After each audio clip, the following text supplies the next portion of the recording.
அசோக் இல்லாம என்னால கண்டிப்பா வாழ முடியாது.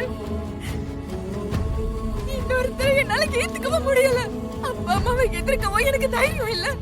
இவ்வளவு குழப்பத்திலயும் வேதனையிலும் தான் நான் இந்த முடிவை எடுத்தேன். அதுக்கு இதான் தீர்வா? பிடிச்ச வாழ்க்கைக்காக கொஞ்சமாவது போராட வேண்டாமா?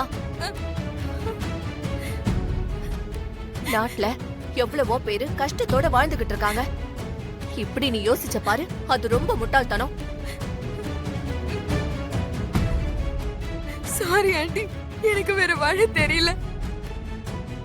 பிரியா, உங்க அப்பா அம்மா கிட்ட நாங்க வேணா பேசவா? நம்ம பேசுவோம் ஐவி. இது அப்படியே சும்மா விட்டுறக்கூடாது. அக்கா, அவங்க யாரு எது சொன்னாலும் கேட்க மாட்டாங்க அக்கா. அழாதன்னு சொல்றேன்ல, கொஞ்சம் வெயிட் பண்ணு, நாங்க வந்துடுறோம்.